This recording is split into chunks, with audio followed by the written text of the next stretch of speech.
All right, guys, so right now we have just some hard-coded users inside of our state in our users component, which isn't really ideal.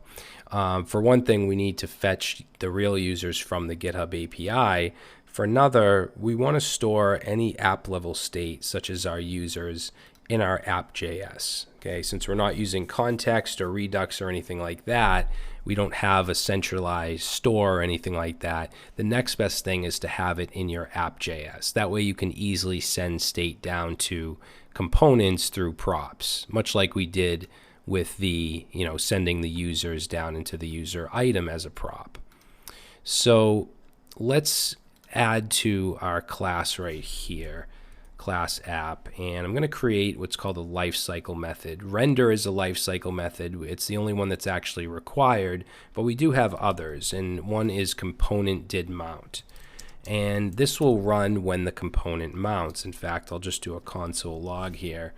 And if we take a look, you'll see that we get 1, 2, 3, because as soon as the app component mounted, that fired off. Now, if you ever want to make a request, an HTTP request, such as to GitHub, right when the app loads or the component loads, this is where you want to do it.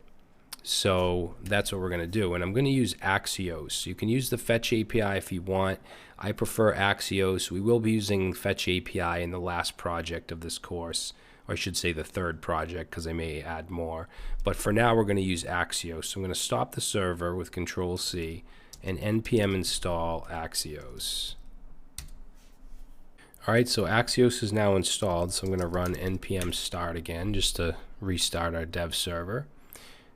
All right, and what we'll do is bring it into app.js, so import Axios from Axios, and then we're going to go into our component did mount, and I want to make a request to the GitHub API. So we can say axios.get, because we want to make a get request, and then we want the URL, which is going to be, for now, this just API github.com/users, which just gets, I think it's like 30 users, 50 users, something like that. Ultimately, we're going to search for users and get specific ones, but for now, we're just going to get these first 30. Now, Axios deals with promises, so we can say .then, and then in here get a response. And for now, let's just console log res.data, and that should give us the data, or at least console log it. So if we go back to our application, you can see that we're now getting the first 30 users with all their information. Now, instead of using the .then syntax, I'm actually going to use a sync await. So I'm going to refactor this a little by just adding a sync to our component did mount. And then let's create a variable called res for response. And we're going to await the request. And then we don't need this .then. So we can simply do that. And then we can console log res.data, and we should get the same thing. Okay? Now, we want to put the users that come back, which are in res.data, into our state, our app state here of our app component, which we don't have yet. So I'm going to go ahead and create here state equals an object, and we're going to have users, which is going to be an empty array to begin with, and then I'm also going to have loading and set that to false. Now, the reason I have loading, sorry about that, I keep whacking the mic. The reason I have loading is because there's going to be a moment in time before we actually get the data back. So while that's happening, while it's fetching and before, I want loading to be true. And then as soon as it's fetched, we'll change it back to false. That way, in our UI, we can say if this data isn't loaded, then let's show us a spinner. If it is, then we'll show the data. All right, so I'm going to go right here, and I'm going to change, first of all, change loading to true. Now, when you're changing state, you can't directly change it. Like, I can't say this dot state dot loading equals true. That's not the way we do it in React. We have to use, well, at least with class-based components, we have to use this dot set state. And then in here, we can pass in an object with the part of the state we want to change, which is loading, and we want to change it to true. All right, so that'll change the state to true.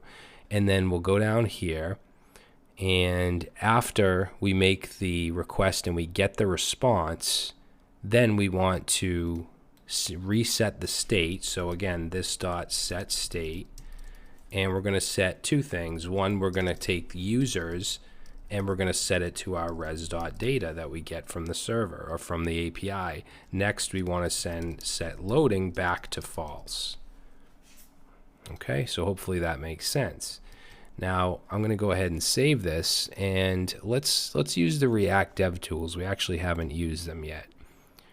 So we'll jump into here, and this just shows us our structure. Instead of showing the HTML output or the compiled JavaScript or whatever, or compiled HTML, it shows us the React stuff, like our app component. You can see class name, we have our navbar component, we have our users component, and inside that we have our user item, and it shows any props. So for instance, our user item has a prop of user with this stuff in here.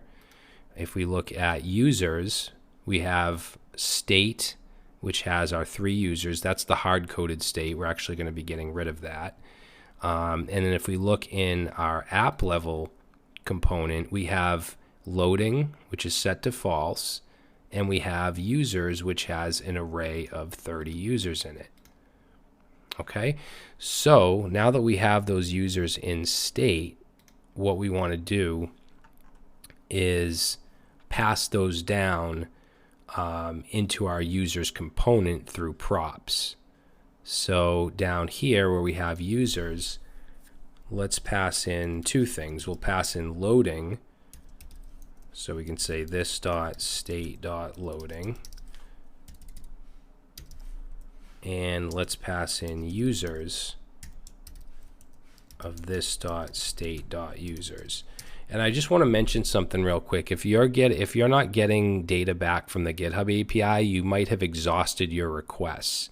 Now, you only get like 50 requests per hour or something like that, unless you get a key, an API key, which we're going to do very soon, probably in the next video. So if for some reason it's saying, your requests are exhausted or something like that, don't worry about it. I'm going to show you how to fix that. But I just want to get this done first. So we have our users component. We're passing in loading, and our users from our state, we're passing in as props. So let's save that, and then let's go back. Let's go to users.js. We no longer need this state because this stuff is now coming in. These users are coming in as props. Okay, now all we have to do here is change this dot state to this dot props. So if I do that and we take a look, now we get all the users that are getting fetched. Okay, so these are now coming from GitHub.